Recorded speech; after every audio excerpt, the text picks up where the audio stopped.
For coming to my channel. I am Jackie Horton, your wellness and health specialist. I am here to promote wellness and good health.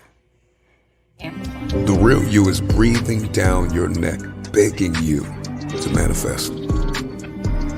It's got to be a lifestyle change. When you shift your paradigm, when you shift your thinking, only then what you see in your head, you will hold in your hand. Hi, and welcome to my channel. Today is Mental Health Monday. Mental Health Monday. I am Jackie Horton, your virtual wellness and health specialist. I'm here to promote wellness and good health, amplify lifestyle changes for good health, as well as uplift those things that we do positive. Just so people will know, the reason that I do introduce myself every week is because mainly new people join me each week, and I don't know all the new people, and I thank you for joining and checking, leaving some comments. And I just want people to know who I am, how to reach me, and why I am here.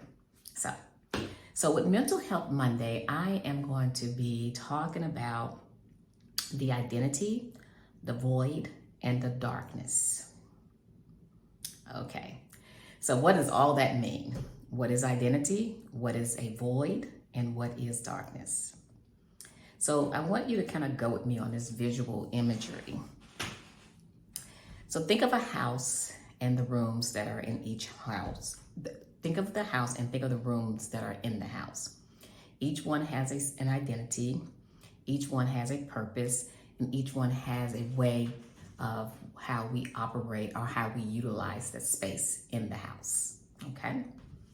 And so with the house, we define a house as a temple, a dwelling, a human habitat, a shelter, a building. And in that house, that we just described and defined, there's things that take place. Like it is our place of origin. It is a place where we develop things and create things and do things. It is a place that we create memories. And it's also a place where we store historical events within ourselves. So with that, I'm going to use a house as a metaphor for an intact family. All right, so an intact family also provides, causes us to have an identity to be formed.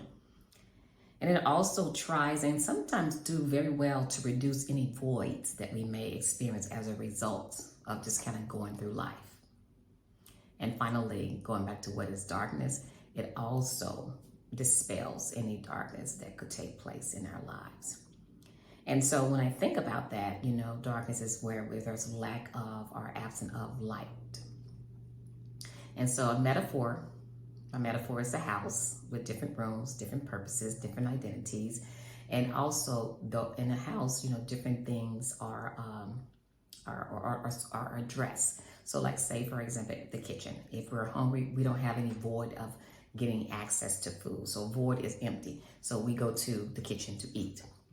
Say, for example, if we are trying to go up to the top of the house in the attic, we don't walk up there in darkness. We actually turn a light. And so that dark room is no longer a place of darkness. It becomes lit by, electrical lights and so forth. That's kind of like how families operate. Intact families provide those things like an identity to try to reduce any voids that a person may feel in his or her identity, as well as dispel any darkness that could arise, such as not having enough information to light one's spirit in order to better understand his or herself as, we all journey in life. So that was my metaphor. So this brings me to why I kind of came to this topic for today. And I watched Kirk Franklin's Father's Day, I think it was like 35 minutes documentary, and his search for his father, which also was a continual process where he sort of like had to kind of, understand his identity. Also think about how the voids of not having neither his mother or his father, and definitely not knowing who his father was, just created a lifelong journey of searching to really fulfill or fill those voids, and also the darkness, just kind of like not ever having access to that light of knowledge to better, journey his life. And I thought it was a great, not a great way, I thought it was a quite moving, heart touching experience to watch somebody give that much information about themselves. I'm not that bold, but I do relate to some of the things that were said.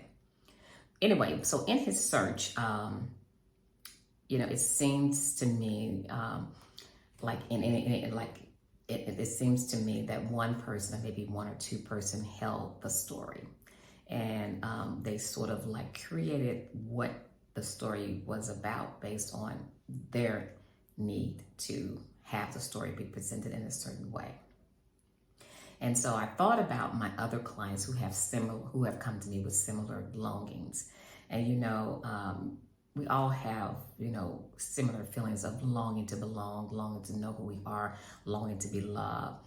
And that house sort of represents that to me when they would tell me about their story. It's almost like you live somewhere. So I'm thinking of a visual of a house. You live somewhere and there's one person who owns the house. It can be your caregiver, it can be your mother, it can be somebody that takes care of you and the house.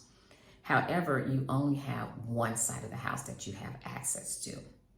But you're very aware that there's another side of the house that's, productive, that's there.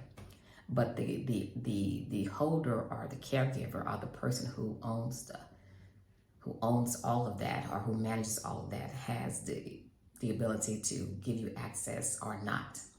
And so you sort of live your life on one side, where the other side is like just kind of like unreachable for you. And so with that being said, thinking of it in that context, God made us to be people who want to relate. He gave us the ability to connect. He gave us the ability to want to love and to have togetherness. And when those things are not fully developed, attended to, or acknowledged consistently, it can easily become dull, numb, or nearly non-existent, which connects to lack of identity, feeling a constant void, feeling like darkness is, it's sort of like in the world, even though there are vibrant things to enjoy and embrace in the world, but you just don't have any light for you. Just, you're just there and just to experience it, which I like to use the phrase, I'm here, I'm surviving. That always indicates to me that that person, is really in a place of, darkness. But anyway, so to get back to that side. So when I think about, when a person is in a similar search, when they come into therapy with me, in a similar search as Kirk Franklin was, and no longer is, because he now knows his biological father. I apologize if I ruined it. That one person becomes that held the story, that managed the house, that controlled access, that controlled information, really becomes the person that needs to be addressed, and that person that you really need to seek out, which I thought Kirk Franklin, when he sought out his mother, I thought that was a bold move. Some of my clients have not been able to do that.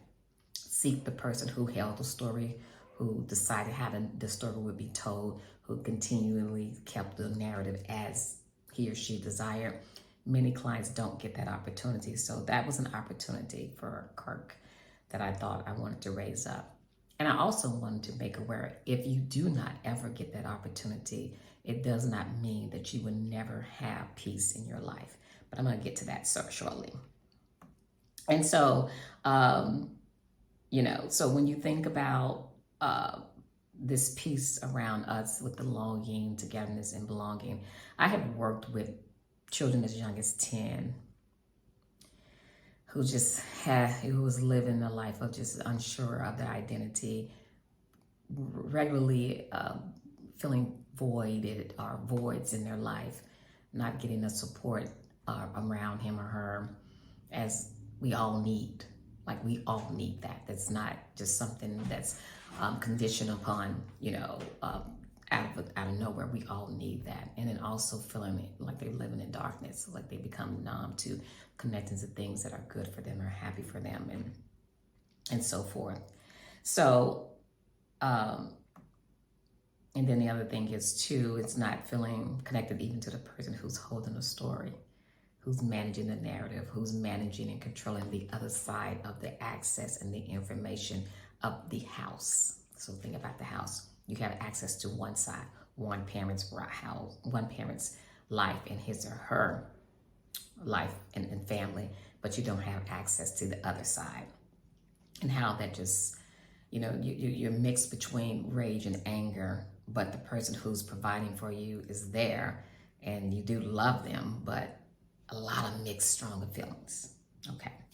So when Kirk did finally, get confirmation who his biological father was, it created more, I would assume, unrest for him, because now the search for the unknown is known now. And now what I do with that, because I'm 53 years old, my mother didn't seem to even know for sure. My mother had a different outtake on what the results were. And so, and I think I kind of got from Kirk in that, in his documentaries, that he had to let go her in order to start his own narrative, and I think that's what happens when people walk this journey in therapy. They kind of have to emotionally let go the person who held the story in order to begin to heal their own journey, separate from all those voids and places of darkness and cluelessness of his or her identity. One thing I will acknowledge that Kirk stated that it was the grace of God, his connection in pursuing the Lord and wanting to live for the Lord, that kept him, enduring and kept him at peace. And also, many times, may not have the physical protection that he desired. He did mention that, but he did live through each one and look at the music that he spreads in the world about love and togetherness. And that is the walk of the Father. When God will be the Father to the motherless and the fatherless, he will give you something about you to dim the light within you, to dim the darkness by bringing light within you and giving you something to fulfilling within you to fill those voids of not knowing an earthly parent and so on.